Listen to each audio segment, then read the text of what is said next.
Justin Bieber. Yo, what up? This is Lunch Money Lewis. What's up? This is David Guetta. Hey guys, I'm Kygo. NetSupport Radio.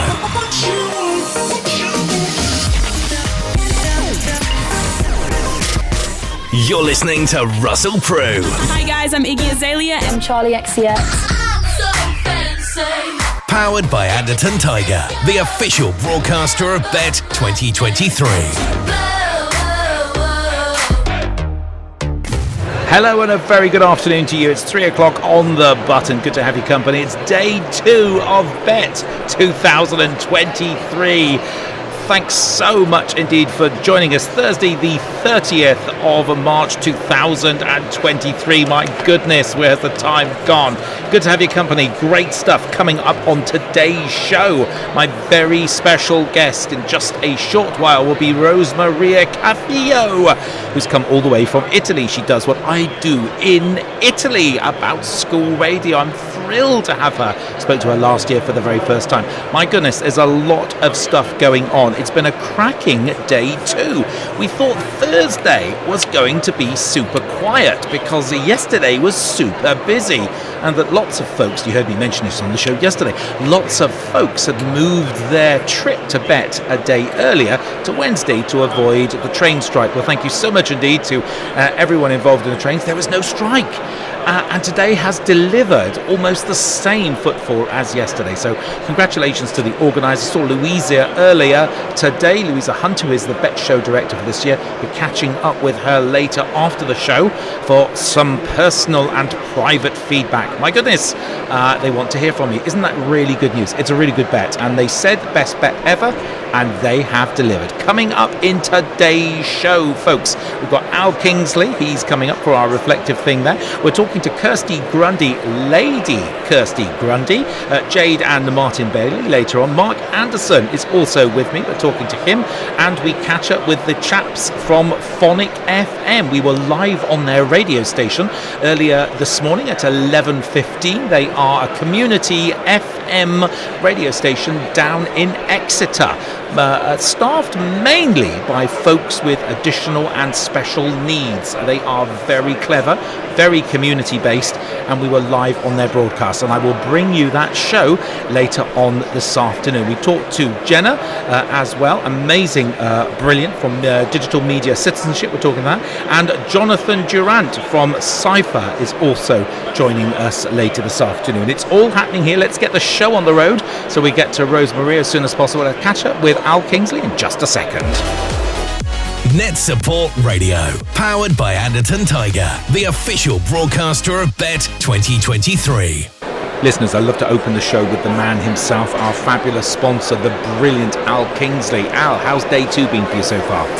Fandabidozi, I think, is a very traditional response. Yesterday was so busy, it was thinking, can we match that again today? Indeed. But actually, it's been really good. It's been a constant stream on a purely net supporty kind of way on the stand. Our team hit their annual targets today, so there was a few celebrations, which was lovely to coincide with the show. I heard. They didn't do that quietly, did they? They didn't do that quietly, and you know what? Good on them on that one. We've had loads of great conversations. There's been quite a few different activities, different speaker sessions that I've had the pleasure of getting involved in, which has introduced some really interesting points of view and ideas, and a few people I know have come and chatted with you, Ross. I know, and I wanted to talk to you about that. So you've been on a stage platform. What was that like, and what were you talking about? So first up today, we were talking about digital transformation and the role of governance. And I think we all think of governance in the sense of the local governing body, but actually it's all different layers depending on whether we're a trust, an international school, and actually often it's senior leaders within an organisation providing challenge upwards and downwards themselves. So governance is a very broad term. But recognising that actually the right digital infrastructure can be a really important lever on facilitating growth when it's right for you. Amazing. And you've got lots of meetings, and it's. I think today has delivered. We were a little worried, weren't we? But today has delivered. I was very fortunate. I've just jumped off a panel with the OECD talking about their project for human flourishing. Wow. Which is really moving from the PISA idea of academic success for 15-year-olds to how do we measure the broader child, how happy were they, their sense of awe, their sense of resilience, the skills, the competencies, the cognitive skills, measuring much more than just the academic grades. And they've already put 2 years in. There's another 2 years worth of work. It was really refreshing, Russell. It's just nice that we start thinking more about the whole person and where technology can just be the enabler. I thought we'd lost touch with awe and wonder. I thought that had just completely disappeared. I'm delighted to hear it's back. Absolutely. So it's really filled my boots and given me a motivational boost. Beyond that, I think today is just lots of meetings, lots of collaboration. Obviously, fantastic radio show each afternoon to fill your boots, whether it's today, next week or next month. Listen back on the car or wherever you are. Absolutely, and there's a lovely mix today. We're just amazing folks coming up later on in the show, so do stay with us. It's an eclectic mix today with lots of varied guests. I like it, international guests. Today seems to be the real thinkers. Thursday is Thinkers Day.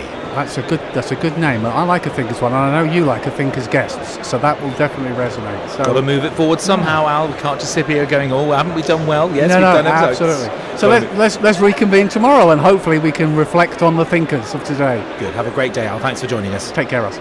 Thanks, Al. Great retort. Bett 2023. Every song totally rocks. It's awesome. It's all about my kind of music. My kind of music. You're listening to Russell Prue, broadcasting on the Anderton Tiger Radio Network. Get on down and party. Don't understand what's going on here. The first cut on this record has been cross-format focused for airplay success. NetSupport Radio, powered by Anderton Tiger, the official broadcaster of Bett 2023.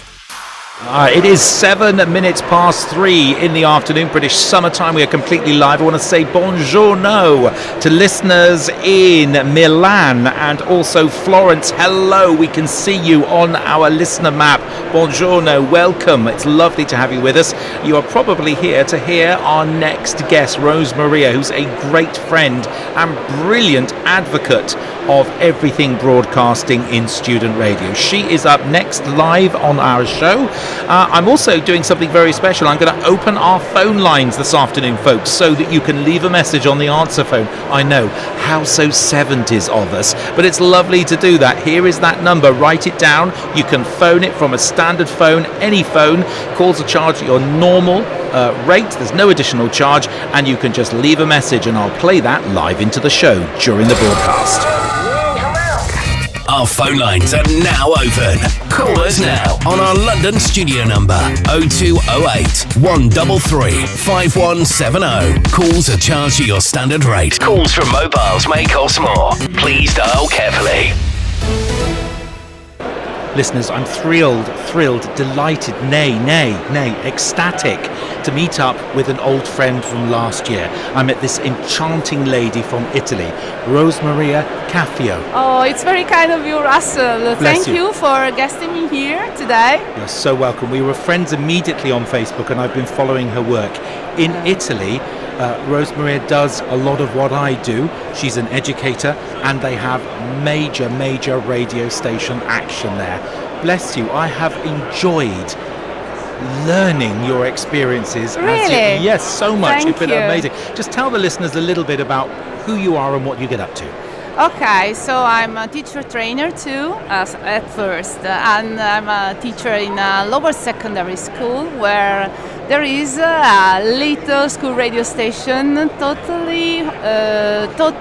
completely managed and organized by my students. It is owned by students actually, and I follow them, obviously. I support them with a group of teachers. And where do we start from? We start from the classroom. So everything we do in the classroom is a topic for our program and for our radio station.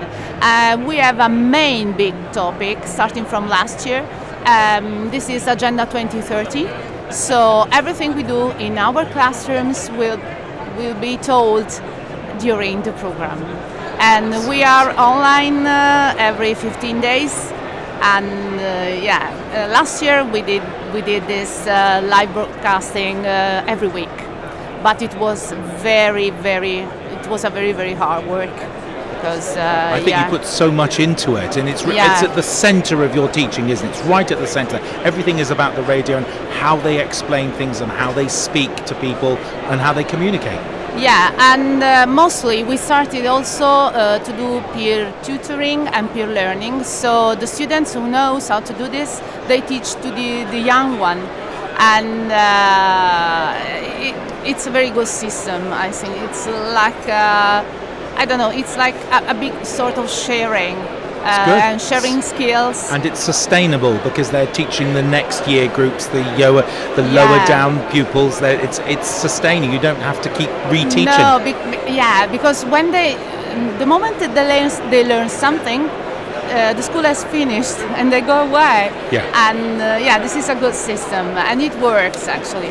What I'm doing more is I'm trying to create a network of radio schools in Italy. Nice. I should say in Emilia-Romagna, which is my region. This is the region where I teach and live.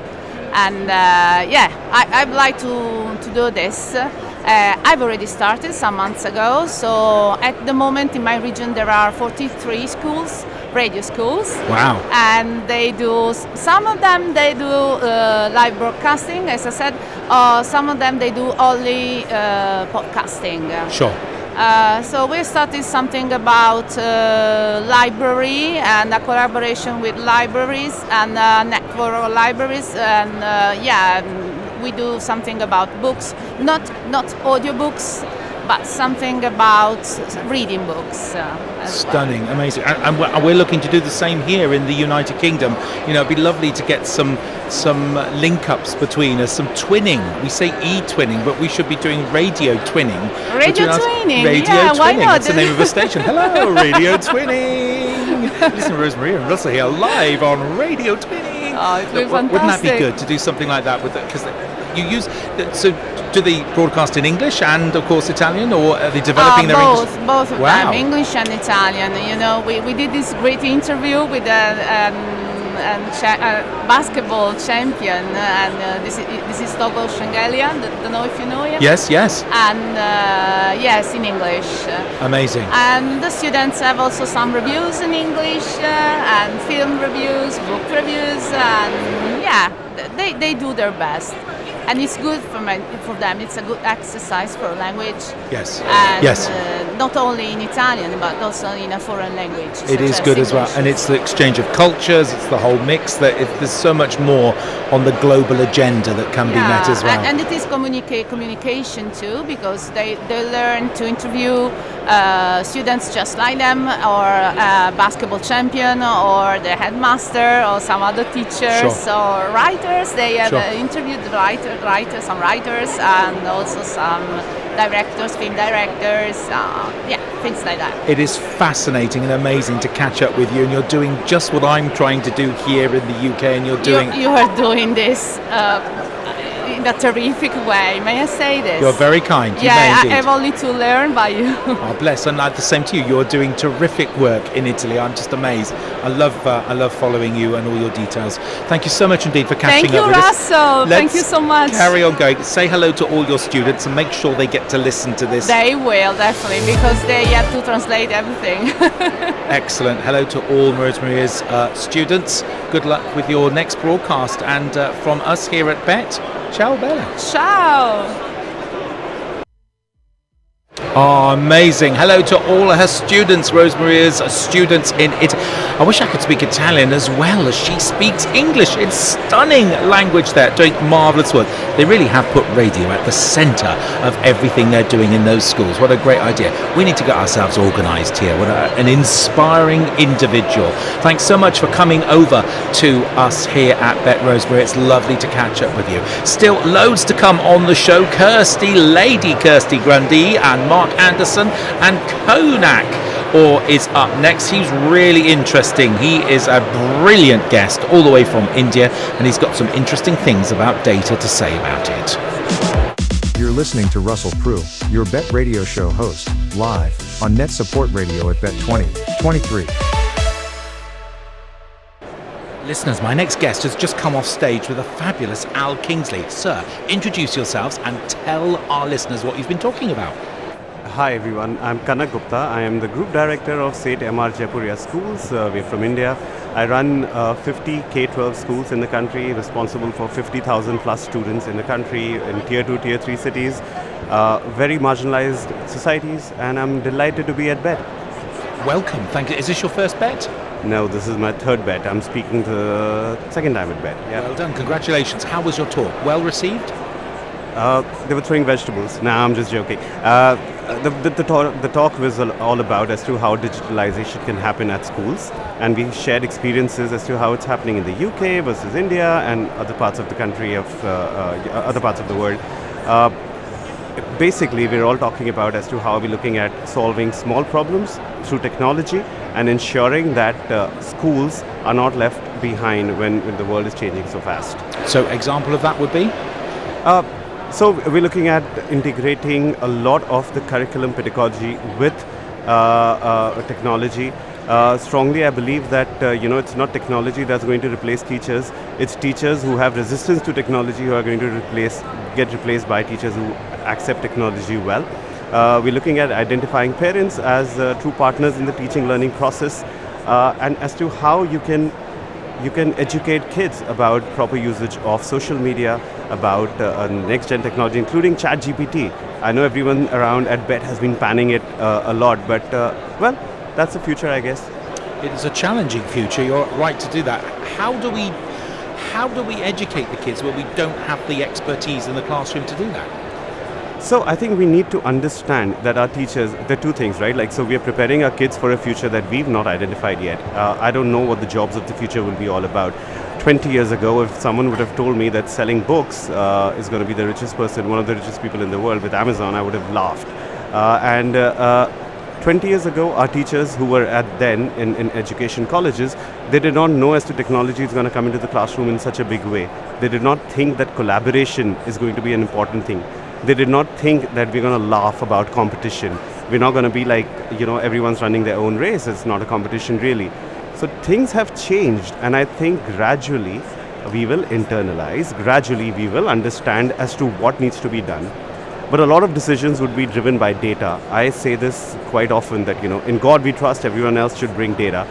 So a lot of decisions would be driven by data. You said that, and I've heard that banded around quite a lot today. You're the originator of that. Yeah. I like it. It's got style. I like it. Okay, that's good.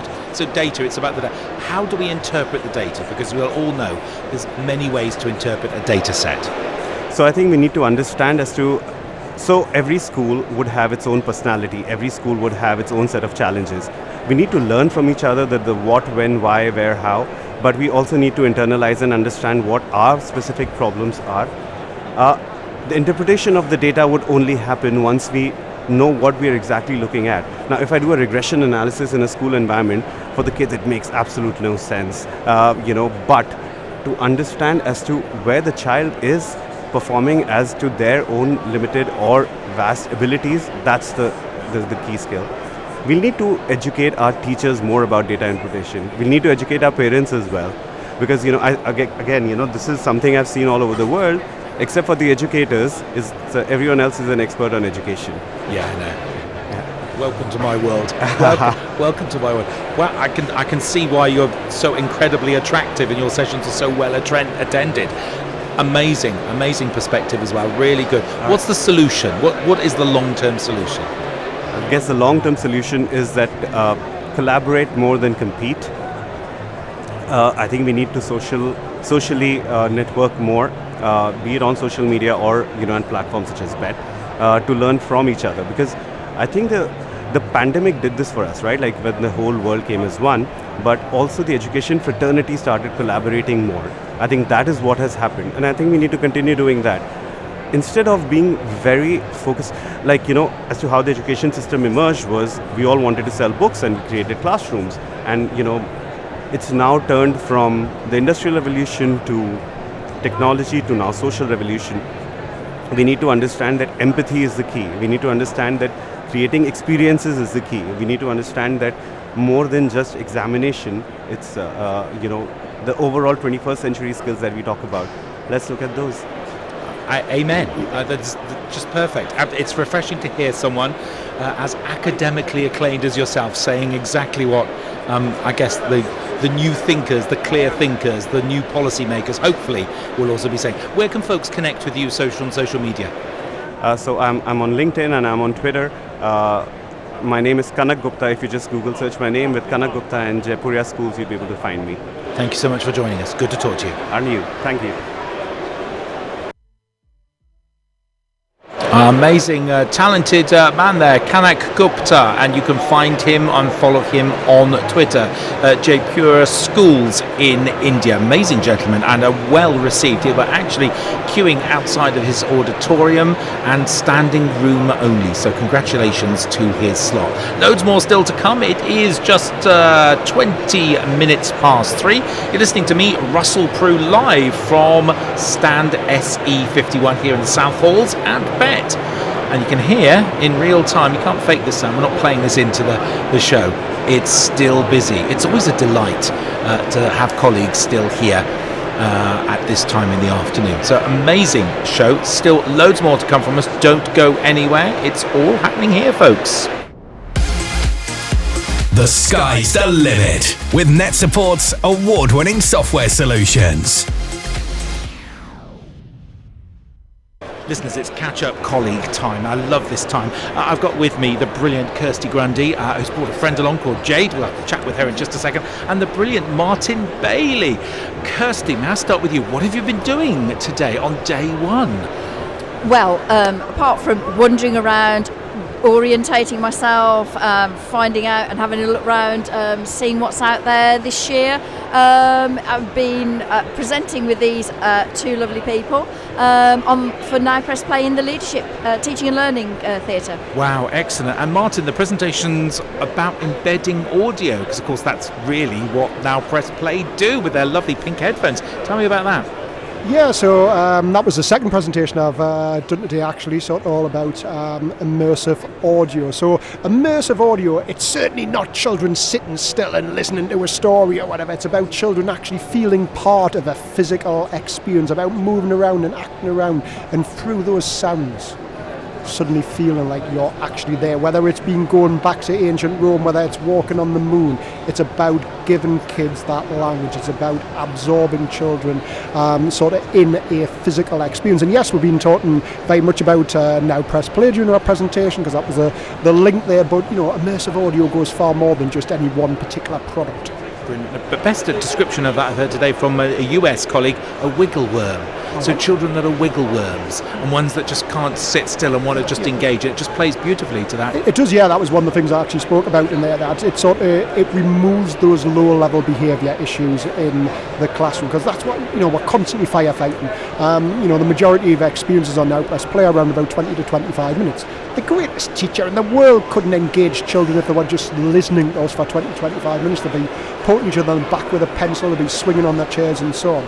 But in Now Press Play, because you've got your headphones on, you're not aware of the people around you. You're not looking for that nod and the wink like of your friends. Preaching to the converted here, sir. Absolutely. It blocks out the world so you can focus on yourself or the audio input as well. And certainly you can tell those children who aren't listening, because they're not doing what the other children are doing. So actually you can see very clearly, very quickly, either who's not engaging or the reason behind that. So is it because they don't understand? So I think it's one of the very few tools that actually, just by physically looking at your class, you can see those that are struggling in some way, and you know that perhaps it's because of their language, they haven't understood, that you can then go and target them. Absolutely brilliant. Couldn't agree more with you. What else have you been presenting on today? Because there was a suggestion of it. So you've done two but is this about the one presentation? Just the one. Just the one. And this, of course. And that's, of course, it's very nice for you to join me as well. What else have you got planned for the week? What else are you doing? Well, we're just here for one more day tomorrow. Really looking forward to looking at, I've got 2 more technology primary schools that we're opening up in the West Midlands.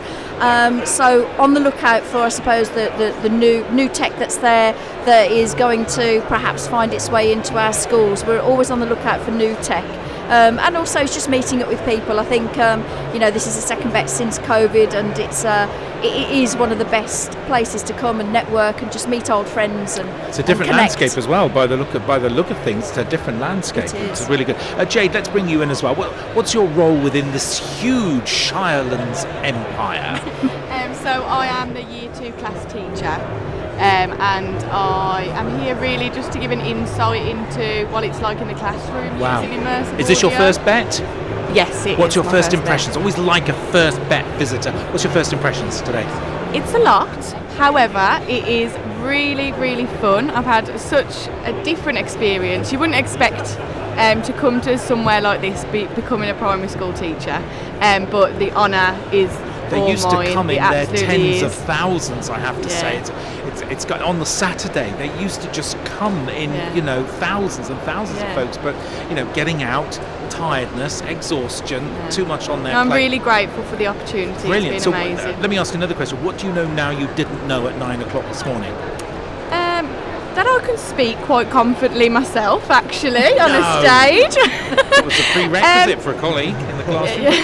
5 bit for me to comment on that. But then also, actually, how much is out there in terms of tech? We can get quite locked into the same things that we use day in, day out, but actually it's quite refreshing to come here and see all the different things and what else we could do and the other opportunities we could bring to the classroom. And what's still the most challenging thing for you with technology at school? What's the most challenging thing?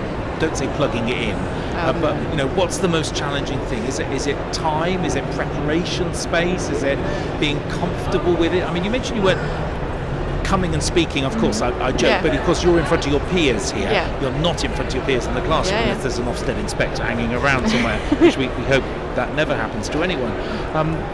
But it's interesting to see what's your biggest challenge still? That's a question I've never really thought of, actually, because day to day you know what they are, but they're not big, they're little. But I would say it is when something new comes along, in all honesty. When something new comes along, you do get really worried about, are the children going to engage with it? Is it going to really take away quality learning time from me, for the children? And actually, once you get over that, you can really, it can become amazing, whatever the So what do you think the product solution is to get over that? Do you need a little sample space time? Do you need to try it with a small subset? Absolutely. What would Those two an things. incubation kind of activity? Yeah, or like just a demo from someone that knows that product really well. As long as there's just a demo. With your children, would that help more effectively? So if that was available, of course, that would be amazing. So you can be the outsider. Philosophically, I'm just trying to solve everyone's problems today. I'm just wondering what would solve the problem. A demo. It wouldn't even need to be the classroom at my children, it could just be. See, once upon a time when we were nice and neatly in local authorities, there would be an IT advisor who could come to your school and did come to your school and showed you that you remember these times, Martin. You're old enough to remember that. Jade's too young. We are quite lucky at our school, aren't we? Because we've got. I think you are very lucky in lots of ways. You're we are well very provisioned. You've got some high-profile leadership there as well, who enjoy an enviable reputation. And I'm sure folks are very keen to throw lots of stuff at you to here. Why don't you try this? Amazingly. Wow. What are you looking forward to tomorrow? Just time now to go around. There's a couple of things that have piqued our interest that we're going to go back to and perhaps look at in a little bit more depth. But just now our presentation's gone. I think we can kind of relax now and just go and search, have a look round. Good. What about you, Martin? What do you know now you didn't know this morning? What I didn't know now that I didn't know this morning? Well, I haven't had much chance at all to actually explore it. I was hosting a theatre this morning and presenting twice this afternoon, but there was 3 fantastic presentations I got to see while I was hosting this morning. One term that really stuck with me now was the term PedTech. We've spoke for years about EdTech, but now this term PedTech, about putting pedagogy first. And that actually, I think, when we're somewhere like Bett, it's very easy to get caught into just that immediate wow, and you can sometimes end up where it's technology for technology's sake, but actually putting pedagogy at the heart of it and actually sort of really thinking about sort of what learning has taken place and just maybe considering that bigger holistic sort of picture rather than just getting caught up by that. So I think I said at the end of that session that it's not just a term that I'm going to start using. It's a philosophy I'm going to start living my leadership by, that sort of, maybe evolving from EdTech to PedTech. See the clouds parting in the sky and a ray of sunshine coming in, orchestra playing beautifully, and this is one of those moments. It's good to catch up with you all. Is all well with you? Everything good? Yeah, we're really good. We've got, as ever, lots going on, lots to do, but yeah, we're in a really good place. Really good. Got a great team. You have indeed, and that's taken a few years to get in place, and well done as well. Likewise, yeah, it's, just chatting beforehand, just got recently back from Dubai with 24-hour pupils, and some of those will be coming down to Bett themselves tomorrow and Friday. So I don't know how you did that. I have to stop you because our listeners are going, what? I mean, the risk assessment form must be a mile long just to take them to the local museum. But no, you said, I'm going to put them on a plane and take them halfway across the world. It was worth it. Yes, there was some lengthy forms to fill in. So yeah, I was, not connected in any way, shape or form, but a plug for something now called the Turing Project after Alan Turing, who cracked the Enigma machine. So have a little bit of look online. At a time when budgets are tight in schools, there is some money to be had. Our parents only had to pay £100 for their pupils to have a week in Dubai. The rest was all completely funded by lifetime opportunity. Amazing. Congratulations, you're certainly cooking on gas up there, isn't it? So yeah, I was just going to say, so yes. Yeah, 2 days in London is nothing in terms of what's. I'm so sorry. I'm just so sorry. Honestly, that good old XL Docklands here. We can't compete with Dubai. Lovely, ladies. Lovely to see you. Thank you so much. Give my very best regards to everyone back at base. You're doing great things. Martin, I'll catch up with you later in the week when we do our Kids Judge Bet. Have a great day too, Lewis. Nice to see you. Bye. I love catching up with old friends. It's fantastic. Got another one in the studio. He's with us next. If you want to phone and leave a message on the answer phone, go on, give it a go. I'd love to hear from you. Our phone lines are now open. Call us now on our London studio number 0208 133 5170. Calls are charged at your standard rate. Calls from mobiles may cost more. Please dial carefully. NetSupport Radio, powered by Anderton Tiger, the official broadcaster of Bett 2023. And a very good afternoon to you. It's 28 minutes to 4. We are live across the planet, and sitting opposite me right now, looking so much younger than he did last year, can you believe it, is Richard Purcell. He's from Caption.Ed, and I loved the product last year. I said it was going to be a major success. Richard, here you are, being a major success. Congratulations. Quite the welcome. Thanks so much, Russell. Really good to be here. It's amazing. So just tell our listeners exactly what it does, and then we can gloat on how marvellous it is. Sounds good to me. So so we're an assistive technology company with an assistive technology product called Caption.Ed. We essentially provide students who, predominantly those who have disabilities, with captioning and note-taking support to allow them to work independently and access learning content to their fullest ability, really. It's amazing. I love it. It's so discreet and clever. We loved it so much. We gave it as much oomph as we could possibly manage, and the show organisers loved it and gave it as much oomph. And now you are captioning in all of the theatres here. Tell me how that happened. Yeah, so it's amazing. It's been really successful. So lots and lots of students, lots of universities, lots of schools are using the software. It was a real success here at Bett last year, and then the organisers of Bett have taken us on as their theatre accessibility partner. We are offering captioning and note-taking support across all 11 stages at Bett, essentially to ensure that all attendees, regardless of disability or learning difference, can access some of the amazing content that's on offer at Bett this year. So just explain to our listeners exactly how it works. So I turn up to the theatre or turn up to a learning space, someone is speaking, I am profoundly deaf, how do I enjoy that content? Absolutely. So you turn up to see one of the amazing speakers at any of the stages. Rather than have some captions on a small screen that you're struggling to see because someone stood in front of, you scan a QR code that's dotted around the theatres, and on your phone or your tablet or your laptop will appear a text stream. You can follow those captions along as the people are speaking, You can scroll back if you missed anything, so if you weren't sure what was said, just scroll back and recap on it. And you can also add in your notes, so if you think something's important, flag it as important, type your own comments alongside, and at the end of the day you'll get an email from us saying here are all your notes and the transcript from the sessions you attended, and you can go back and enjoy them and revisit all your notes at your own time. That's amazing. Is it better than what we're used to on the TV? Because I like watching the TV at home with the sound down and the captioning is what it is, you know, the text service up. But I'm still seeing good old Manhattan Cock. So when Matt Hancock is ever up there and she says Matt Hancock, it says Manhattan Cock up there, which makes me laugh on a number of very interesting levels. Has that improved, or is that problem still here? So there's two things that people really take away from the captioning element. So there's accuracy, which is the bit you're talking about, and we have really high levels of accuracy. We are AI powered, but we refine by things like accent, language, and subject matter to hone in on exactly what's being said. The other thing we do is we customize it for those talks, so we get people's names right and things like that. The other area that's often overlooked is called latency. So the delay from when somebody says something to when the text appears. So you often see it with like live captions on BBC News and things.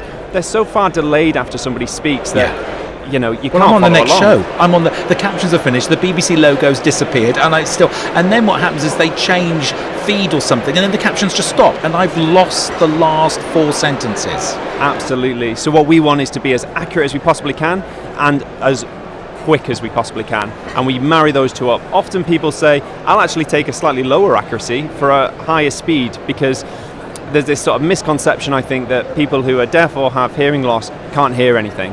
That's not necessarily true. Often they are missing bits of what was said, and they're using the captions to fill in those gaps. So if the caption doesn't appear when the gap appears, it can be pretty much redundant. So we want to be accurate and we want to be quick, and that's what we do. Absolutely, and especially accurate for ministers and ex-ministers, always very helpful on That's that. Richard, it's been great to chat with you. Thank you so much. You are a brilliant success story. You are a Bett success story, and I'm pleased to be able to share your success. Congratulations on an amazing Bett. You're having a good show this year? Fantastic show. Thanks so much, Russell. And yeah, we've got a stand over near Google on SL82, so if anyone wants to see the products, try it out at the stages or come and see us. It's a brilliant product, folks. I've had a look at it myself. It's a game-changing app. It really does shift the balance of power, and I love it. Richard, you are doing marvellous things. Congratulations, and let's hope for another brilliant year for you. Thanks so much, Russell. You're listening to Russell Prue, broadcasting on the Anderton Tiger Radio Network. Just a different selection of music. I like the variety. The variety. Just the variety. I never turn it off.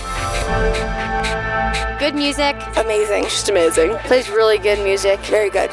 By far my favorite station. You're the best. Oh yeah. I love you guys. Powered by Anderton Tiger, the official broadcaster of Bett 2023.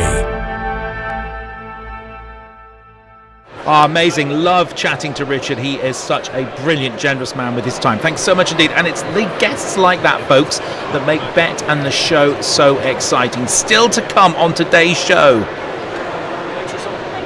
we've got Jenna, Jonathan, Murray and Mark Anderson, who is coming next. Don't go anywhere, folks. You're listening to me, Russell Prue, here live at Bett 2023.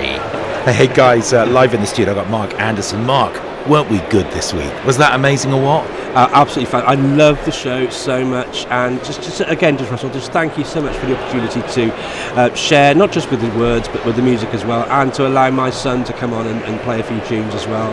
He is still absolutely buzzing, thrilled about it, telling all his teachers, all the rest of it, and that's the power of your radio station, the Anderton Tiger brand, and what you bring to the game for schools. School radio is so powerful, Russell. My pleasure entirely. And if you want to follow him, folks, it's DJ_Dougie. Absolutely, on Mixcloud. On Mixcloud, where you need to go. He needs some more followers, folks. Let's try and get him up to 200 would be really nice, wouldn't it? It'd be really nice. A magical number there as well.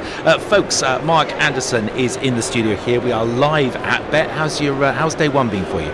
Oh, do you know, it's absolutely thrilling, Russell, to get the chance to meet educators, and that's what Bett's all about. You know, it's great to learn about new educational technology and the latest updates to software and so forth and so on, but as we know, relationships are absolutely key, Russell, and so it's been fantastic to meet with some amazing educators, catch up, rekindle old friendships, make new friendships, develop that professional learning network, because learning happens every day, and when you connect with other educators using various platforms, social media, LinkedIn, Twitter, so forth and so on, it's just so powerful. And education is a force for good, isn't it, Russell? And it's amazing. You know, there's so much more that unites us than divides us, and when we can come together to help children, to improve standards, to improve things in the classroom, well, the world's a better place, isn't it? It is indeed. Did you see anyone yesterday you weren't expecting to see? I did see some people that I wasn't expecting to see yet. I bumped into Mr. Mark Martin, MBE. Haven't seen him since urban such teacher. a long time. Amazing, top dude. So I met him and had a good chat with him at the Bett Awards last night. He very kindly gave me a copy of his book as well, and he signed it inside as well. It was such a lovely message, Russell. So urban_teacher on Twitter. Check out his book. It's available from all good bookshops. Mark, top dude, amazing chap, amazing chap. It was really good. And the thing is, you know, Mark is he was talking like myself. You know, he's been teaching for a long time, right? And he was saying that children who are now adults, they're now working for edtech companies and developers, and they're at Bett, and they were coming up to him at Bett yesterday saying, "Hey sir," you know, they're 25 now. "Hey sir," right? And what are you doing now? So, well, I'm working with this company, I'm developing this product, and it's because of you, sir. And that's the impact that we can have as teachers, that dent we can make in university to inspire young people to push them forward into the future. It's just absolutely such a privilege to work with young people, to have that sort of impact. And Mark is one of those people who definitely lives and breathes it. So it was a delight to see Mark. I wasn't expecting to see him. Perfect. And then to have a good 25 minutes chat with him was worth its weight in gold. Amazing. Better for it. I'm delighted to hear that. Now, that was day one. We're day two today. What have you got planned for day two? Well, day two for me, I'm absolutely thrilled to be doing a variety of recordings on the NetSupport stand. I'm really excited to be meeting with Jerome Nogwes from Packwood Hall School. We're recording an insight session today. He's going to be sort of sharing top tips and takeaways. And understand we're doing lots of recordings. Please do check out the NetSupport's YouTube channel, youtube.com/NetSupport. We've got lots of recordings already on our Insights blog there for you to check out. And it's about educators coming on and sharing their insights into what works for them, teaching and learning in their classrooms. So we had a great chat yesterday as well with Mr. Olly Lewis. I'm looking forward to seeing him on the Leaders Theatre shortly with Al Kingsley. Yeah. I'm also looking forward to chatting with Becky Baller from Risker School, just near Newport. She's coming on talking about, again, how to make technology work across the curriculum on another Insights recording. I'm meeting with Jez Bellas. He's from UHQ. He's sharing about ways in which we can make wellbeing work in the school. And do some Check It Out conversations today for our Check It Out show as well. Really exciting to hear from Peter Kilcoyne from Transform Education. He's going to be sharing about a new AI product they've been developing. We've got Tony Phillips from our partners, Cloud Design Box, coming on and talking with us as well. Amazing. And one of the best events at Bett, and again, it's about people. But this evening sees us have our how many have there been Teach Meets taking place. I'm really looking forward to hopefully sharing my presentation around the Bananarama principle, which is it ain't what you do, it's the way that you do it, and that's what gets results, Russell. If only we had a jingle for that, or could play a clip for that. That's amazing. Some fat shout outs in there, isn't there? Wow, amazing, good work. Have a brilliant day. It's great to stop by and everything. And don't forget that Mark is here all day. If you are listening to the show and want to drop back, it'd be great to see you. SE51 NetSupport software is the place to go for Bett. Have a great day too, Mark. Brilliant. Thanks so much, Russell. Cheers, mate. And a big congratulations to Marky Mark on his MBE. My goodness, I love an MBE. If you're out there and it's within your gift, pop me a name forward. There's a good person, won't you? Thank you. You can put it down to the amazing broadcasting work, the hundreds of live shows during lockdowns, and that 1.2 million young people listen to. Pop it down to services, to education, broadcasting, and just being a fabulous radio personality. I really don't mind. Wouldn't that be nice? Well, not to take anything away from Marky Marks, is urban_teacher on Twitter. Amazing accomplishment and recognition. I'm really thrilled for you. Still, loads more to come. You're with me, Russell Prue, live. It's 16 minutes to 4. We're broadcasting, as you can hear, from a very busy show floor here at London's Excel here in Docklands. It is Bett 2023. Amazing show. And that's what I like to call. What's up, y'all? I'm Beyonce. What's up? This is Adam from Maroon 5. This is Kings of Leon. NetSupport Radio. Listen to me now. Al Kingsley is next. Hear this.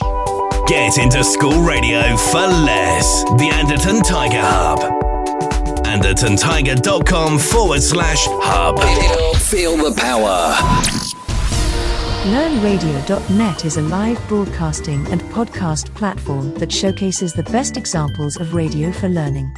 You'll find hundreds of pupil shows, our book club, Crafty Cafe and Russell's Radio Academy. LearnRadio.net, live radio for learning. Hello, it's John Bentley here, best known for the Gadget Show, and you're listening to me on LearnRadio.net.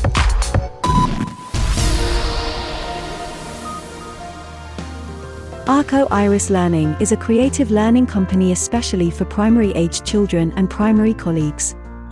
Contemplative photography uses imaginative mindfulness exercises as a stimulus, and then our learners create a photograph using the resources provided. The sessions are based on different themes, and we can create special bespoke sessions to match your curriculum. Primary colleagues looking to expand the theme of contemplative photography can also book our online or in-person CPD session. For more information, contact us via our website, arcoirislearning.co.uk.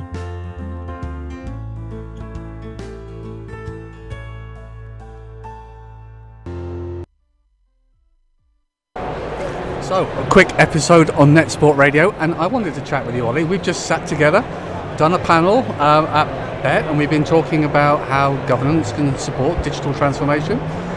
Some quite interesting ideas were shared by a number of panelists. What was your take from the discussion?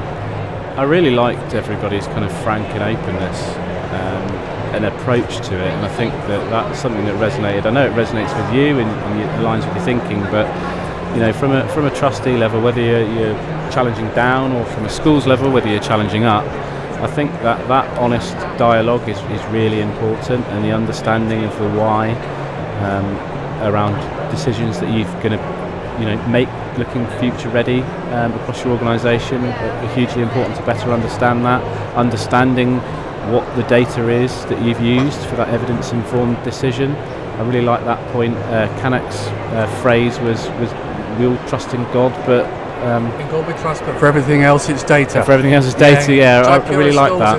I mean, he's sharing some great insights. They've got a huge base of schools in many challenging rural areas, but again, focusing on that idea that it's really, a lot of it's about the strategic planning and purpose, and not losing sight of the pedagogy, the educational value, whilst bringing in those commercial kind of scalability considerations as well. Yes, exactly. It's a partnership ultimately at the end of the day, isn't it? And whether you're going to do something small scale or large scale, that aspect hasn't changed. You've still got to have everybody on board, involved in the process, understand what you're doing, why you're doing it, and what you would expect to see as a result of it. And it's all right to make a few mistakes, as long as you don't keep making those mistakes and you twist and you iterate and come back to your guiding purpose, which is the students and education. And what we've seen is that focus on, we use the governance word, but actually irrespective of your school status and where you sit in the system, governance is at all levels, and sometimes governance happens between senior leaders and staff. It doesn't have to be the governors involved. It's about that schema delegation and everybody having that willingness to be challenged, and to challenge, as you articulated in the presentation, challenge both up and down. Yeah, and it comes back to your kind of organisational values, I think, really, and it's not a done to, it's a with, it's a partnership thing, and at least it should be. I know it is in your trust, and I know it is in my trust, so Peterborough's doing something right, I think, flying the flag on the governance sector. And still, I think, on that, but yes, you're right, we're moving. We all do, but it comes down to that cultural aspect of being comfortable to have what some might deem as difficult or challenging conversations, but actually it's just a conversation at the end of the day. Let me change this conversation very briefly to tag on the end, because I'm really lucky that we've got you sat here for a quick conversation. We like to celebrate the best in EdTech, but be it the products, the applications of, and the success stories. And one thing that I know you're involved in is this year's EdTech Awards, providing a platform to really showcase some great best practice. For those listening, could you share a bit more about the awards and how they could get involved?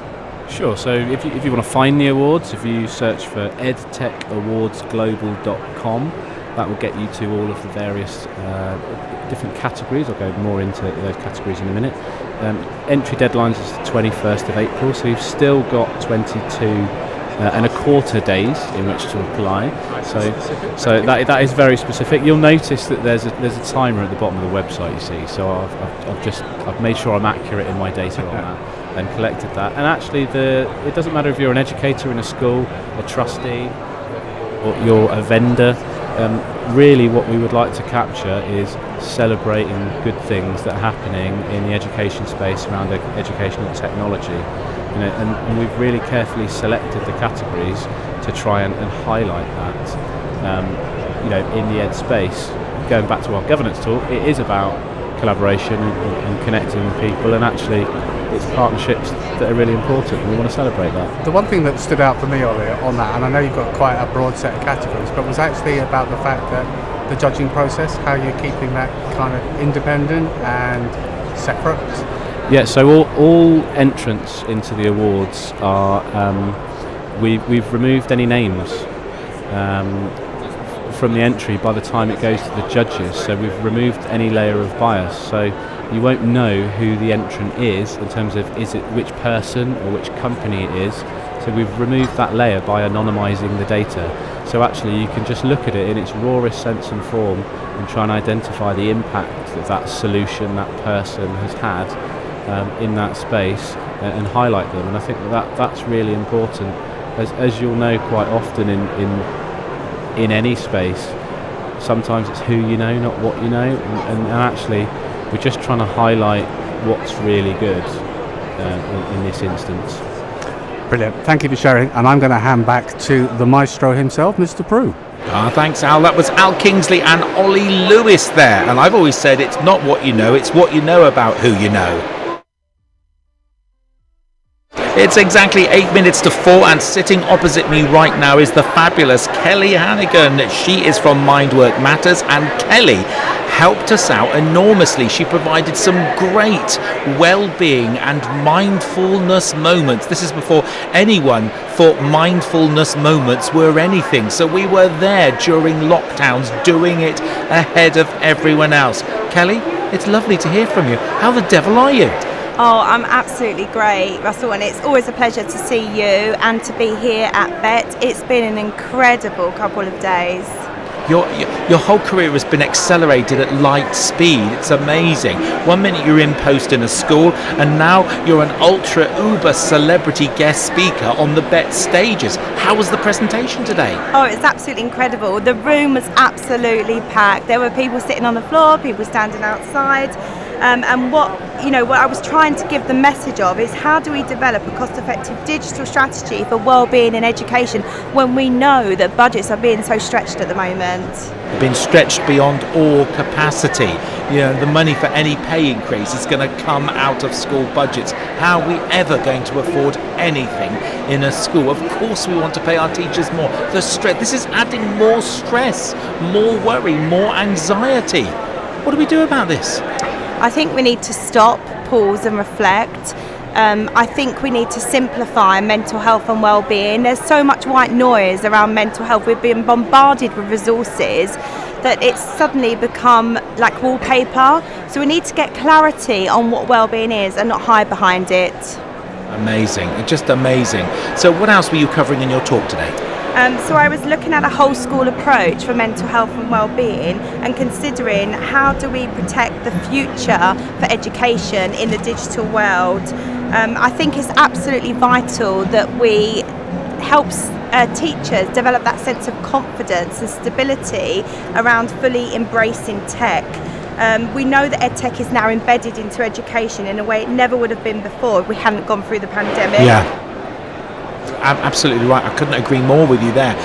But I mean, are there some practical tips? I mean, what could, if someone's looking for a bite-sized, takeaway, munchable morsel, what can we give them now?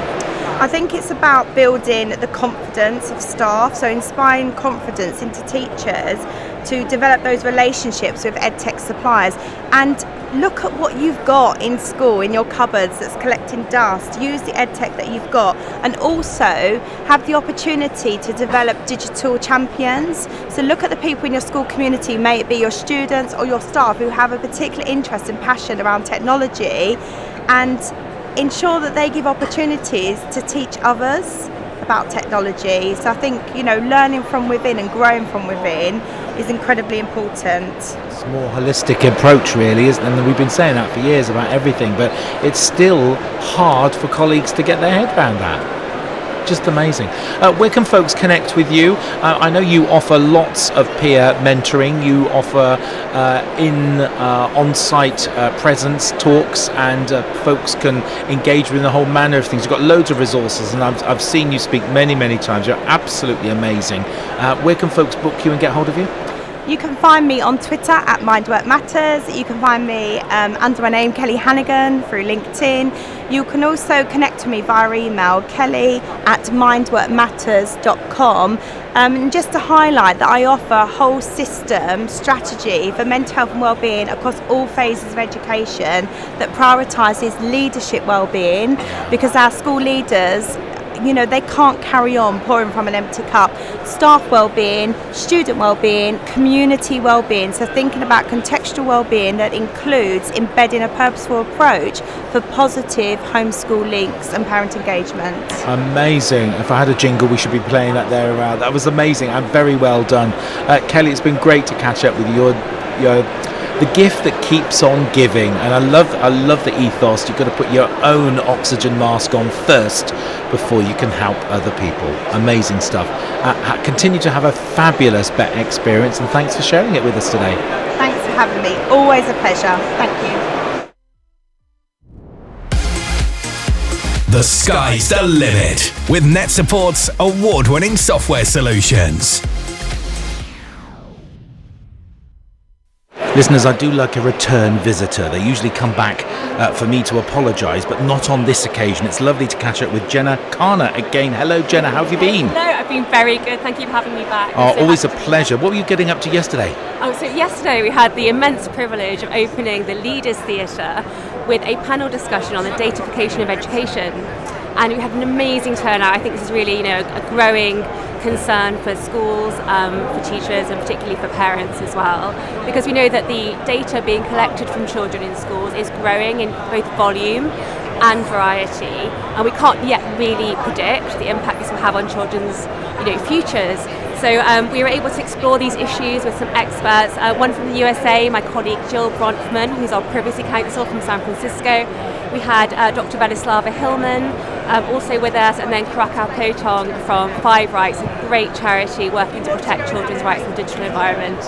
It was a great way to open Bett.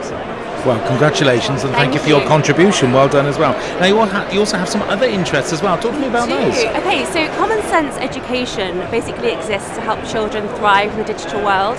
And we offer a free progressive scheme of work for children aged 4 through to 18, which helps to teach digital citizenship. So that's everything from being a force for good online, having strong online relationships, how to use social media for lobby for causes that you care about, and also things like for younger children, setting good passwords and understanding the impact of your digital footprint. So I would encourage teachers listening to this, please check out our resources on Common Sense Education. Just Google Common Sense Education and you'll see our free digital resources, digital citizenship resources, which have been recently transcreated and translated for the UK market. I'm delighted to hear that as well, because that plays nicely into online safety. It does. And then one more thing, Russell, as well, is that we have a parent platform called Common Sense Media. And on Common Sense Media, you'll find reviews and ratings for everything that children want to watch, read and play. So we have movie reviews, but also things like lists of the best podcasts for learning. So there's some great resources for educators on there. And if you're a teacher, you can access a free, fully loaded Common Sense Media membership. So to get your free membership, all you have to do is just contact me on Twitter. I'm at @TalkToJenna. And I'll give you all the information you need to sign up for your free membership. Couldn't be any better than that. Lovely to catch up with you. Thanks so much for sharing, and thanks for your contribution. Thanks, Russell. Have a great bet. Oh, absolutely amazing to catch up with her as well. Jenna, that was amazing. Thanks so much indeed. Common Sense Media digital citizenship, not easy for anyone to say. Still loads to come up on today's show. It's an amazing broadcast. Loads. I'm really enjoying your messages. Now, don't forget, the answer machine is live and available. If you want to leave a message on it, here is that number one more time. After that, I'm going to play our live broadcast from Phonic FM that went out into the Exeter region this morning on FM. Our phone lines are now open. Call us now on our London studio number 0208 133 5170. Calls are charged at your standard rate. Calls from mobiles may cost more. Please dial carefully. Lonely without the boys, though. That's the only problem. Well, they're here for you. I've got, of course, Chris and Will, and we love to catch up. It's one of my just most cherished fantastic opportunity. Let me tell my listeners what we're doing, folks, because what we're going to do is broadcast this on my live show. So I come each year to Bett. This is my 38th exhibition, and I come each year and I broadcast a live show at 3 o'clock on my radio station. And the listeners are typically educators, parents, policymakers, folks that have an interest in education and IT. I interview people from the show floor. I interview VIP guests. I didn't get the Secretary of State for Education yesterday because she was late. And when she went on stage, the audience got up and left. Bless them, bless them. So things are not good here. At the Palace of Westminster. Really, really sad. Anyway, let's get the guys in. So I'm going to broadcast this later on, and we're hooking up, for my listeners, folks, we're hooking up live with a brilliant, one of my favourite radio stations, Phonic FM. And they do some marvellous work, and I love listening to the station. And I've got two of their presenters with me here in London at the Bett show. Of course, I've got Will. Hello, Will. Can I say hello? Hello. Excellent. And of course, got Chris. Hello. Excellent. And we're here and we're having a fantastic time, JD. You are. It sounds like, it's a party going on down there. Well, it's busy. We have, over the 3 days, we have about 35,000 visitors, mostly educators, policymakers, leaders, school leaders, education leaders, university leaders, lots of students here as well, particularly busy. We weren't sure what was going to happen today because Thursday we did have a train strike scheduled, and that would have impacted on our numbers significantly. Yesterday was really busy, and so we thought, well, have we foregone the burst in traffic on the Thursday because everyone's moved to Wednesday? But no, as you can hear, the evidence is on the airwaves. It's busy. It's delightfully busy. So typically about 10,000 people come to the show.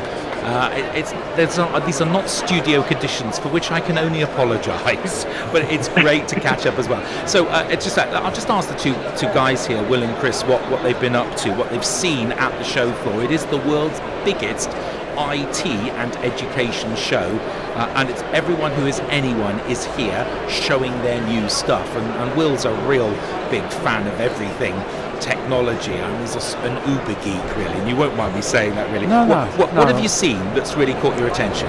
I'm going to concentrate on the catch box, because the higher education world has discovered Bett, I think this is the third year there's a head by Bett as part of the show, but it's got a scale now. There's definitely more interest in it. But the Catchbox is a sort of throwable microphone, so it relates into radio. And I was just checking with you, Russell, beforehand.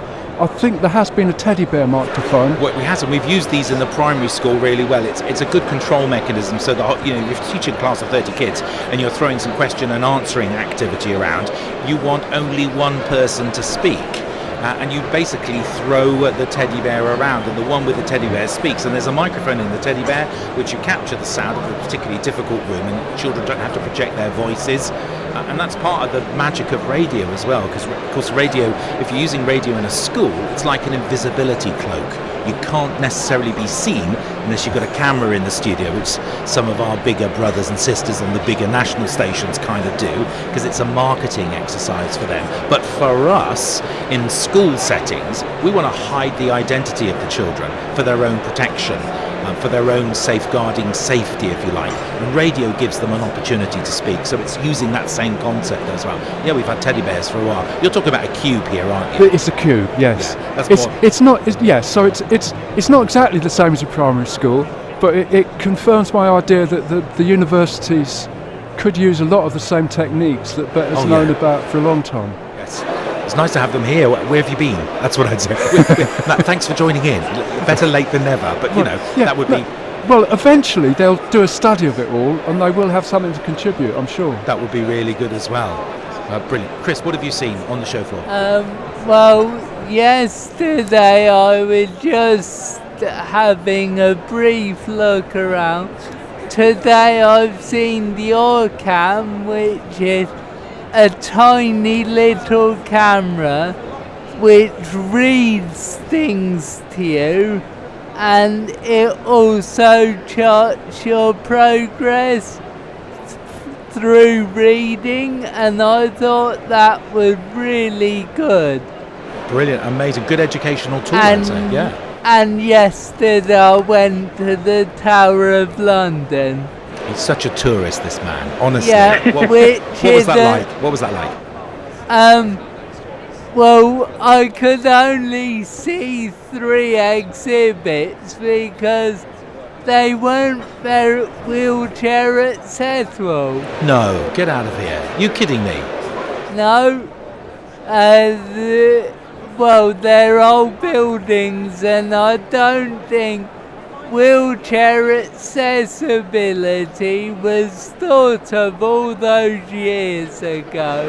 Well, we need a stiff letter to your MP. That's what you need.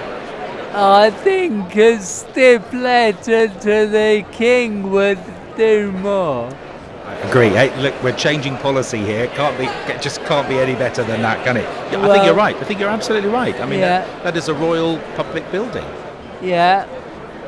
Amazing. Out and about as well. Have you had a day out and about? No, I'm concentrating on the show, but the other place we've been just now, just around the corner from Orcam, is Intel, and that's part of the STEAM trail. I couldn't see a lot of arts in there, but one of their very tiny little computers, it's a very tiny little box, it's going to be certified by Dolby soon, which I think might open up some arts aspects to it. And so we'd come back to that, I think.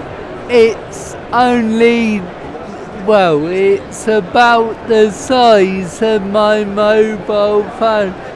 Bit thicker, and it contains virtually a computer.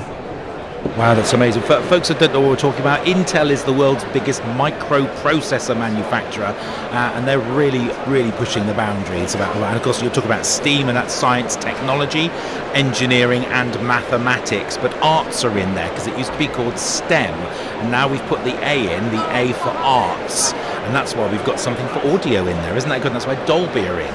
Well, it's not official, Russell. They're hoping the certification will be announced quite soon. Well, they heard it here first. Right. They heard it here first, JD. It's good. We're in here first. We get in there as well. Well, it's amazing. I love catching up with you guys as well. How's it going there with the station? Talk to my listeners about your station, JD. Well, we like our station. It keeps chugging along, but they do need a new desk. Yes. Yeah. Tell us about the desk you need there, JD. The desk is probably from 1903, and I have to wind it up every now and again. Good old Marconi, amazing desk. Oh well, bless you. You do amazing job if the equipment's that. It's all down to the skill of the broadcast. Yes. All down to the skill as well. Well, it's the skill of the DJ or the announcer, isn't it? Absolutely. Always. It's been great catching up with you. This is one of my favourite items on our show. We're live at 3 o'clock each day, and I'm going to put this into the show as a pre-record. I love hooking up with you live. And just to prove it's live, it is 16 minutes past 11 on Thursday, the 30th of March 2023. And you can't do that in a podcast. You said that with a good announcer's voice. I don't have to repeat that. You're really kind. What's your next track? Because we could introduce that here from you, live from London. Well, I don't know. I'm just going to push the button. That's what I like. I love that. With me, you just don't know what's going to happen. Random selection. That. I know. We'll call you DJ Dangerous. That's what we need to call you.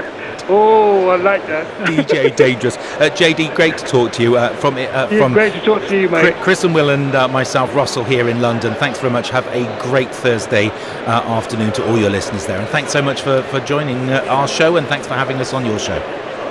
Okay, many thanks. Cheers. Bye now. Bye. Bye, JD. That was great. We linked up with the people in London. Oh, absolutely stunning. And that played out live, folks, on an FM transmitter in Exeter. Amazing work. There's Phonic FM. If you want to listen to them, amazing work. It's exactly 10 minutes past 4, and I am live with Sven and Christina. They are from Fiction Express, and they won a Bett Award last night. Congratulations. Let's give you some applause, because that is amazing. It's their 5th Bett, and they have scooped the grand prize. Well done. Welcome to the show. Wow, what kind of a Bett are you having, Christina? I think that luckily we are back right after the pandemic, and we see a lot of people, we see a lot of interest, a lot of motivation, motivated teachers, and this is amazing. I'm so pleased. Sven, tell the listeners all about the product. What is Fiction Express? What does it work? How does it work? What is it? Fiction Express is a reading and literacy platform for primary and secondary schools. And the uniqueness of Fiction Express is the way how we publish our stories. We do this in weekly chapters. And every week, the students decide actually how the story continues next week. And we do that through online votes and online conversation between the students and the authors. So it's an amazing way to get kids into reading and to drive the interest and to drive the habit. And yeah, we do this in English language, English as second language, and Spanish language. I love the fact that you're so international. I think that's amazing, and it's going to take the minds of great countries to solve a problem that we just simply can't solve ourselves. It's very hard to get young folks interested in reading when their parents are not interested in reading. It's very, very hard. What's different about the product? I love the idea of the team writing. I love that idea that the story could go in different directions. There's a feel of control, of ownership. I get that. I think that's really good. Who's your competitor, and what else is out there? I've not heard of anything like this in the world, Christina. No, there's not anything like this exactly, but there are lots of competitors that are doing amazing things, and with this AI disruption, we have to really think how we can get more advantage from everything that's out there. And at the end of the day, in school they are only going to read one thing, right? They are not going to read on several platforms. So even though we don't have a competitor that's doing the same thing exactly like us, we are competing for the same budget. So at the end we have to be the best, or we will not be there. We're all competing for the same budget as well. Can this work at home? Is this something that parents can do, Sven, at home, or is this something just in school? We decided a couple of years ago that we focus completely on schools. because we did B2C stuff before getting into Fiction Express, and we learned that there's a lot of value on focus. So we just want to be the best platform for teachers to teach literacy and not worry about other markets. So how do I start using it as a classroom practitioner? What are my first steps? Where do I go? How does it work? The first step is actually, if you contact us, we will give you a free trial, because we want you to see what's happening in the classroom if your students are starting to read Fiction Express. And that's so the web address for that would en.fictionexpress.com. Would that get me to the right place? For example, yeah. There you have a button, request free trial. Okay. And we'll get in contact. We explain you everything. We run you through a demo. Okay. We give you free access, and you get started. Is it all online? Is it everything online? I don't need to download or run it. Don't need a particular. It's a web-based platform because we know that in schools we have all kind of devices. So we want to be attached to a certain technology, whatever. It's really low bandwidth. So we have kids reading it on very simple mobile phones even, but it can go up to laptops, desktops, digital whiteboards, whatever you want. I love it. I see the countdown at the bottom there. Tell me what the countdown is. It looks exciting. I love a countdown. I love a countdown. What's the countdown for? The countdown that you see now is for the publishing of the release of the next chapter, but tomorrow, when we release the next chapter, the countdown that you would see would be because they have to vote within the next 5 days. So we are changing the countdowns, but there's always a countdown in the website. I love it. It engenders urgency and importance. 18 hours, 48 minutes and 42 seconds right now. I don't know what I want it. I love it. I think it's amazing. Congratulations on your Bett award. It's a major achievement. I love the idea, and I wish you the very best of luck in the world. And thanks very much for joining us. Lovely to have you with us. Thank you very much for having us here. You're really good. Fiction Express there, folks. If you want details, en.fictionexpress.com. And the most important thing out of that is that they support English as a second language. I like that. I hope you didn't miss that. You're listening to Russell Prue, broadcasting on the Anderton Tiger Radio Network. Just a different selection of music. I like the variety. Just the variety. I never turn it off. Good music. Amazing. Just amazing. Plays really good music. Very good. By far my favorite station. You're the best. Oh yeah. I love you guys. Powered by Anderton Tiger, the official broadcaster of Bett 2023. Weren't they good? I love innovation. So amazing. 16 minutes past 4 and we are live. Good to have you company. We're broadcasting from the Bett show here at amazing venue here. Docklands Excel's Conference Centre. We're across both halls. We are in the South Hall, SE51. If you are coming tomorrow, lovely for you to drop in. Say hello, cheerio, ta-ta. And I'd love to know what your Bett experience was. What was your Bett experience? Very interested to hear from first-timers, folks that have dropped into the show. What's your first impression about the show floor? It'd be really, really good to hear from that. Still to come is Jonathan Durant and Mary Morrison. They are coming next on this fabulous radio show. Bett 2023. Every song totally rocks. It's awesome. It's all about my kind of music. My kind of music.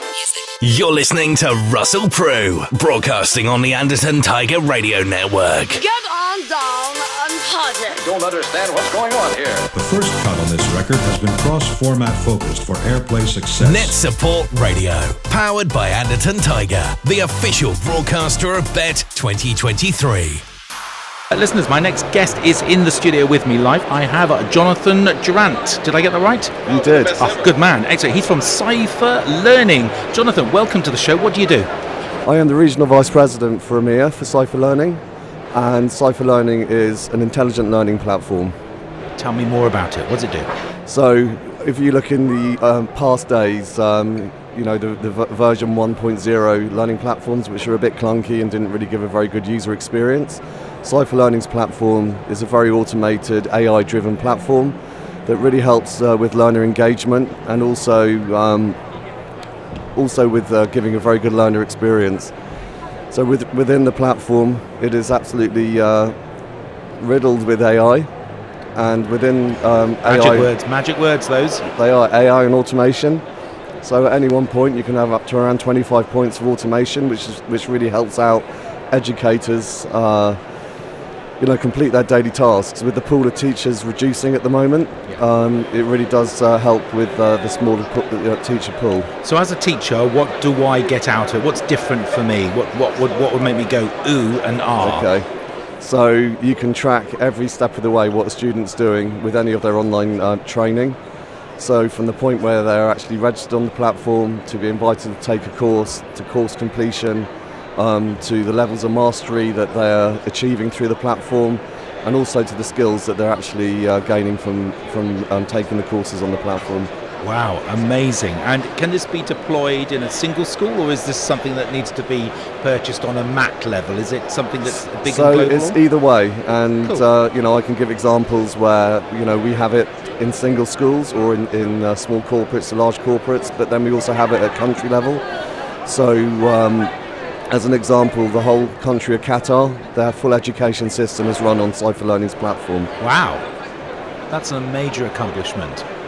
Amazing! Wow, well, I'm blown away by that. That's a serious accomplishment as well. It is. If folks want to come and see you, what's your stand number? Where are you on? It's SE71. Okay, and if I'm not at the show, and there are a lot of people listening who can't get to the show, where should I go for perhaps an online demonstration or a look at your website? CYPHERlearning.com. I was expecting a little bit. That's as simple as it gets, really. Thank you so much. If you go to our website, you can actually book a demo, and we'll get in contact with you. But the best way is to actually go to the website and find the contact details on there. Brilliant. And it says what it does on the T-shirt, I think. You can't really say any more about that as well. Thank you so much. It's really good to hear from you. What's your Bett experience like this year? Very good. We've got a lot of foot traffic coming through the platform. We have 60 meetings lined up in Bett Connect from companies all over the world. You're my first guest who's had a Bett Connect experience. How was that for you? Yeah, it's really good. Met some really interesting people. And we've got a lot more meetings to happen over the next 2 days. And would you say that was good value for money? Absolutely, yeah, because everyone that we've met have asked us to follow up in the coming weeks. And that's a good measure for you? It's a very good measure, yeah. Excellent. Has everyone turned up on time? Sorry to just... We've actually had a couple where they haven't turned up, but the majority of them have turned up. A couple is good. Yeah. If you'd said 50%, I'd have been horrified, but I'm really, really pleased. So far, out of the 60 meetings we've had booked, there's been 2 no-shows. That's a very good metric for me. Congratulations, I'm really pleased you subscribed to that. I'm a big fan of the whole, as soon as they announced it, you'd probably see me on the video on the front of the Bett website with Louisa Hunter, our Bett show director. Big fan of the whole concept of the meeting programme. I think it's a game changer. It's absolutely brilliant. And they actually don't mind if you take a couple of you up to the Connect itself, even though it's meant to be like speed dating where it's one-on-one. You can actually get a good huddle around the tables. I like a good huddle. That's the kind of agility and the magic of this meeting space. Good. I'm glad you're finding Bett's a great experience for you. Really good. Jonathan, thanks for joining us. Thank you. I love chatting with Jonathan, they're amazing. We're completely and utterly live, 22 minutes past 4, and I've just had a lovely young lady wheeled into the studio, quite bemused, and these are some of the best interviews happen this way, I have to say. I'm joined by Mary Myatt. Hello, Mary. Hello, how are you? Well, hello, and thank you so much for putting me on the end of a mic. I'm really well. I'll Very do it with anyone, here. honestly. I made you feel special, but in real terms, that's just completely fake. What brings you to Bett this year? Well, this is my first time. I've been here about half an hour, bumped into Mark Anderson. I'm so sorry, I can only apologise. I can only apologise for that experience. You will eventually get over it, I can assure you. And we hadn't seen one another in the flesh for about 5 years, hadn't planned to see him here. And I was actually coming to meet a brilliant young EdTech entrepreneur called Michael Oligandru, and he is got an amazing program online, virtual support, AI assisted to support students with STEM subjects. So that was the purpose of it, and then I end up here having a great chat with you. It was very good. Tell the listeners a bit more about you. So you're an author, you've written widely on the subject. What's your specialism? How would you identify yourself? So my background is I'm a secondary RE teacher, and after working in schools in London and Cambridge, most part just outside Ipswich and Suffolk, joined a local authority, and then after about 10 years of that, so it means 10 years since then, 30 years in the trade, and most recently writing a great deal about the curriculum. I've been involved in curriculum development for about 30 years, was doing work pulled out of schools when I was an early qualified teacher, and just find the whole world of curriculum development absolutely fascinating. So that's me. And is it STEM that particularly interests you, or STEAM, as we like to say now, with more arts? I'm more on the artsy side, because we're here doing radio, and that clearly falls into the arts rather than engineering. Are you a fan? Yeah. So I think the whole holistic view of an education for young people, it's just such a shame that it can get the two tracks, vocational and academic. I think what the STEAM/STEM work can do can actually really integrate the two. I don't think that the DFE, in particular the government in general, appreciate just the jobs and the amount of money that comes into our country on the back of STEAM, STEM, arts and all the rest of it. So I'm very interested in all that, although a lot of my work is supporting schools to do curriculum development in their schools at a general level, but it happens to be STEAM/STEM today. Bit of a stirrer, aren't you? I can see that, and I like that in you as well. We need some more agents provocateurs. We need to kind of disruptors in education. You're absolutely right, and I would say that I think the government know exactly what they're doing. This government knows exactly what they're doing, and I'd say there's some thought process in play here that doesn't want too much inquisition from our young people. They don't want too much autonomy, because that doesn't lead to a measurable, discernible, easily identifiable, metricized population, really. Yeah, couldn't agree with you more. And we need to be thinking about names, not numbers. Yeah, people as individuals, not as statistics. But that doesn't hit politics headlines as well. And it doesn't. One tries to make them. Well, you can't get a headline when the audience leave as you arrive on the stage, and this is the welcome that our Secretary of State got yesterday when she turned up late to open our show, which is very interesting. So folks just voted with their feet. They just kind of didn't want to hear it, and it's an interesting measure. Yeah. It's been lovely chatting with you. I'm really pleased there was such refreshing thought in there, and I hope you enjoy your bet. You here for the 2 days? You staying tomorrow as well? No, I'm not, sadly, but I will be next year. Well, that would be lovely. I think we should get you on the speaking programme. You're just the kind of person, you're just kind of disruptive that we kind of need here. Mary, it's lovely to chat with you. Thank you so much for dropping by. I'm sorry that Mark kind of almost press-ganged you into a microphone sitting. No, it's a pleasure. Absolute pleasure. Thanks so much for having me. You know him is an amazing feat in its own right, and still friends. I hope you're still exchanging Christmas cards after this. But until next time, bless you, and enjoy the rest of your afternoon, and thanks for being with us on the radio. Thank you so much. It's been great. Amazing. Chatting there with Mary Myatt, who, I'm expecting great things from her in the future as well. Still loads to come from our show. Don't go anywhere. Murray Morrison from May is up next. Get on down and party. The first cut on this record has been cross-format focused for airplay success. Oh, yeah! NetSupport Radio, powered by Anderton Tiger, the official broadcaster of Bett 2023. It is the best station. They have a variety of music. It's a wide variety. You're listening to Russell Prue. Listeners, my next guest joining me live is Murray Morrison from Tassamar. Hello, welcome to the show. Tell me all about yourself and your business. Oh, thanks very much for having me. It's really nice to meet you, and good to see you guys at NetSupport again. My name's Murray. I'm a former teacher, and I founded and developed the software company Tassamar. Wow. And we're now in our 10th year. We just had our 10th birthday. We work mostly with secondary schools around the UK, but we are a global business as well.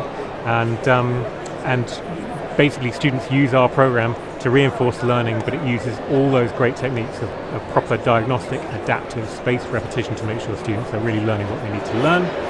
We give feedback to teachers, and we have great engagement. We've just passed, I think, 2.5 billion questions on the platform this year. So is it a Socratic kind of process, or is it, I'm trying to get my head around it. Tell me what the user experience is. Well, for a student point of view, they just have an app on their phone, which is a kind of fun quizzing game. Nice. They only need to use it for sort of 5 or 10 minutes a day, and what we're doing is doing all the work in the background to make sure that what they're given is a very simple challenge to complete a couple of quizzes. But what they don't necessarily realise what's going on in the background is that we're formulating those quizzes to really implant the knowledge they need. Sometimes we'll pop up a video or get them to read an article, but most of it is learning through quizzing. And so the engagement is easy, the attainment is effortless, and all that information we gather about the students straight we can feed back to them or their parents or their teachers. So it's really powerful. And is that the kind of solution we're going to need to look for to get us out of what we can perceive as the AI cul-de-sac of a problem that we're going down at the moment? We're all worried that computers are going to be writing the answer for the child. Well, yeah, and I'm afraid of the term AI, to be honest. Even though it's written in the name TASMI, we don't really present that as a solution, because I think there's a very real concern in education of like black box thinking, what's going on behind the algorithm. Yeah. We've always been very transparent about what we do and how we work, and really share information with teachers, because I was a teacher myself. I want to know that the program is efficacious, that it's well written, that it's written by teachers and for students properly. So, yeah, but to your point, what I think is great about this kind of approach is it's really making the student do the learning themselves. We like to think of ourselves as being like an educational personal trainer. You know, you go to the gym, the personal trainer will show you the ropes and get you to do the right exercises, but you're in the end the one lifting those weights or running on the treadmill. What you don't do is get the AI, the personal trainer, to go do the exercise for you. You're not going to get fit that way. So it's very much the idea that we lead the student to the work, we give them the right exercise for them to benefit. We're all about kind of educational efficiency. So every engagement a student has, we want to have maximum learning impact, which is why we're a very evidence and research-led organisation, to make sure we deliver on that promise. And we don't really do that black box thinking where it's like, well, let the AI do it for you. And how do you get around making sure to me, so my form of identity, why can't I have my big brother answer the questions? What's in it to stop me from wanting to do that? Well, to an extent, you could have a system where, I mean, we're not blockchain kind of ready, where you know. So, but to be honest, it's generally used in schools in the classroom. Where Gotcha. Okay. Or it's on a device. I mean, it's theoretically possible that you could get your big brother to do your homework for you, but Of then course. Wasn't that always the case? Indeed, it was. I mean, my own son's in primary school, and I find myself doing an awful lot of maths help. So you know, you that's hard to avoid, but we do our best to kind of make sure it's kind of done that way. But one of the nice things is lots of students do that work in school, so it's witnessed, and we actually can track a lot of what's done. The behaviour, the language is often different. You can usually spot it a mile off if you know the child. It should be really easy, and that's always one of the defences that I put up when everyone says it's whoa, you know, it's just going to be awful for us all, and the future looks really interesting. So it takes it in the form. I like the fact that you're in an app environment which you can run on devices and phones. I like that as well. I think that's very, very powerful. What do the teachers? What's their interface? What do they get? Well, and this is really why I started TASMI, was for myself as a teacher. I wanted not to have to spend my whole time repeating the facts that I wanted my students to learn. Sure. So the first thing was to make the app essentially do the job of getting students to practice knowledge, reinforce, learn, grow, so I can teach them the next thing. But I also wanted to kind of superpower myself as a teacher and become like pedagogically clairvoyant. So what we build for teachers is a live, constantly updating RAG rating system, so they can explore, all right, across the curriculum, where are my students doing well, where are they advancing, where are they struggling, so I can plan my intervention, reteach to a class, or get certain students and kind of work with them in a smaller group to really tackle a problem. That's been hugely successful, and our research and evidencing on how that data correlates with actual student outcomes in terminal exams has been really compelling, really powerful. So teachers use that a lot to plan their teaching, and we actually turn that also into a live data visualization for students, which looks like a growing tree. So we can even, I don't want to cut out the teachers obviously, but it's really nice for a student as well to see that map of their data grow and have their own chance to sort of essentially intervene on their own learning as well. And as the lesson leader, can I put my own content in? Or do I have to use the stuff that's in the library? I mean, in theory, yes, but one of our whole tenets here is to reduce teacher workload. We're not one of those platforms that's content agnostic and requires the teacher to do extra work, because why are we doing that? Secondly, and I don't want to sound rude here to teachers, but the content we build is written by experts who are not only experts in the subject, but experts in making content that lives on the platform most powerfully. So we do work with teachers to do content for them when they write bespoke stuff, but it tends not to be that high quality in terms of where content meets the platform. Can it really be powerful? So yes, we've worked with schools to build custom content, but the content we build is curated and is generally far more powerful. So we'd rather you used it out of the box and, let it run, because that's what delivers the results. Sounds brilliant. If you are interested in this, listeners, where do they go to find out more? Well, this year we're actually not exhibiting at Bett, but we usually are, so you'll definitely find us any other year. But you can find us on our website. The challenge is, of course, can you spell Tasomai? So good luck with that. But it is TASSOMAI.com. And you can just get in touch with us on the website. We do free school trials for schools, and we do a range of subjects: science, maths, English, geography, history, computer science, and more besides. So get in touch and we'll take you through it and let you see what it can do for your school. Mary, great to chat with you. Nice to meet you. Thanks, Jonathan. Amazing. We love to bring you a smorgasbord of interesting folks that have accomplished amazing things. That was for you, Sven, and a big thank you to Fiction Express for coming along. It is exactly 26 minutes to 5. I have Michael Alagunju. Did I get that right? Almost. Alagunju? Olagunju. Alagunju. Olagunju. Olagunju. There we go. Thank you. You're very kind. I got it right. Eventually. Really good. Excellent. Welcome to the studio. Good to have you with us. Is this your first bet? First bet. Excellent. What do you think so far? Really nice. Met some really interesting companies that are doing something similar in the space, which is very AI focused. Met some potential partners.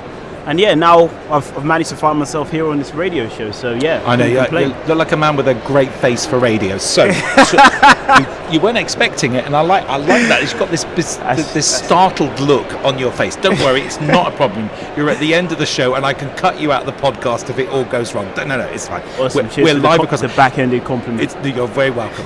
Tell me all about yourself. So what brings you here to Bett? So all about me. So I'm a British-born Nigerian, born from a humble background, was born and raised in West London. I did really well in school until I got to sort of my A-levels, where I saw a significant drop in my maths grades. And that was kind of a turning point for me because, my mum couldn't afford a tutor. She actually found me this channel called Exam Solutions, which had thousands of free videos. They were bite-sized and taught by an amazing teacher called Stuart Sidders. Shout out to Stuart. He's still around. And so it helped me to get an A in my A-levels and then go on to achieve first class honours degree in maths. So as I said, for me that was a turning point because it showed me that sometimes all you need is the right opportunities to be able to get the right resource or the right teacher to put you on the right path in life, because I was a very naughty boy in school. Could have easily ended up a different way. Imagine, honestly, I so can't imagine. You've got a cheeky grin. I like that. I think you're lying. I know, that's fine. so there's something else. So you're developing some stuff, and I think that's what I love. This background story, and congratulations. That's an amazing success story. A really good. And a really good example to others that may also find maths incredibly challenging at some point in their life as well. But just fast forward to now, that brings you here with an interesting solution. What are you working on? So right now, we're in a position where we have 4,000 videos. We've got a huge subscriber base on YouTube. I now own Exam Solutions, and we also have about 100 STEM tutors. They're all qualified, and what we're doing is we use AI to predict students' grades quite scarily accurately, and then recommend precise learning tasks to help the students level up based on their budget, their learning style, or their interests. I can see now why you're of interest to Mark Anderson. So he'd have spotted that and thought, well, I mean, we're very, very sensitive to anything AI, and those are that's the here and the now. That's the new Ford motor car solution that we're seeing at the moment. Indeed. But it also presents lots of challenges for folks. So people are not happy handing over some of their human-based decision-making expertise to an algorithm. Yeah. I mean, what we say is that we work with schools, we work with teachers and students to complement what they do, as opposed to sort of take their role. In terms of sort of the grade predictions, I think that it's an area that is quite blasé with schools. There isn't any real scientific metrics on how to really determine the true skill level of students, and that's the problem we're really interested in. And we're telling schools, well, look, right, we're going to help you to find exactly where your student is at based on the data, and then let's work together to provide them with either the right content or the right tutors to help them to level up. So yeah, I mean, AI is on a pretty scary trajectory, but you know, we're kind of riding the wave because we think that we can use it to our advantage.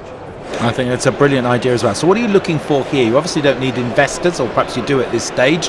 What, you want to connect with new subscribers? You want to market the product to other people? You want to roll it? Do you need trial? What do you need? Absolutely. So we are launching this beta version in a couple of weeks actually. So we'd like everyone to sign up on the platform.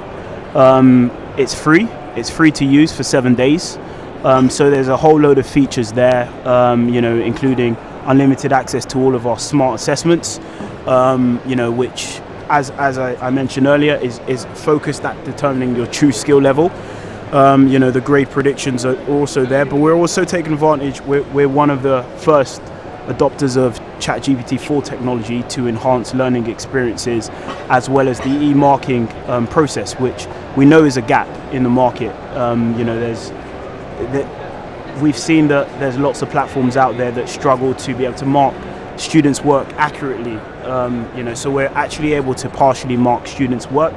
So you're getting a really good representation of your understanding by using our platform. It's really, really seamless, really, really easy to use. So I encourage everyone to jump on board and try it out. Sounds great. Hit me with some URLs. Where do we go to find you? Yeah, so check us out on www.examsolutions.net. That's the main website. We're on Instagram at Exam Solutions Guy. We're on Twitter at Exam Solutions. And we're also on YouTube, popular YouTube channel there, Exam Solutions as well. I see that. And if folks want to follow you personally, because I think I'm expecting great things from you. You're the next major, super, uber entrepreneur. I'm expecting great things. Stephen Bartlett needs to look out because there's someone coming along for his job. Where do we connect with you, Michael? So I am actually not I don't have a personal social media, but I'm on LinkedIn. So yeah, you can check me out on LinkedIn. My name is Michael Olagunju, Olagunju. Yeah, brilliant. Well, I think you need to get yourself a Twitter account. Whether Twitter's dying on its feet or not, we need to be able to connect with you. Michael, great to chat with you. Thank you so much for bringing so much to the show today. Really appreciate it. Great talking to you. Cheers, thank you. Brilliant, absolutely amazing. That's what we said we do, folks, is bring you interesting, creative curriculum. Well, we're coming to the end of our show. It's 90 minutes to 5. Time for some Zara Larsson. That nice Swedish theme is just running through the show now. Sven, this one's for you. Can't Tame Her. We're back after this. Great to have your company, folks. Thanks so much for joining us. I love this track. Stunning, absolutely stunning. That's it for today's show. 16 minutes to 5. We're done. Amazing. What a great conversation with that young man. He's going to be Entrepreneur of the Year. We've just done selfies and everything. Well, that's it. We've got time for today. We are back tomorrow for our last show. Michael Rosen is with us tomorrow. So looking forward to that. Be amazing to catch up with him, see how he is post-COVID, or whether post-COVID even exists for him. Bless him. We'll be chatting with him just before he goes on to close the show here at the Bett Arena. Someone's made really happy there as well. Thanks so much for listening, and thank you to all my guests, to Mary, to Michael, to absolutely everyone that's in the show. This will be available as a podcast just as soon as we can get it up there for you to enjoy. Just go to the same URL. You can listen by going to my website, andertontiger.com/Bett Radio. Or you can go to netsupportradio.com/radio, and you'll be able to download this as a podcast as soon as we possibly can. Have a lovely evening. Stay safe wherever you are, and thanks so much for listening.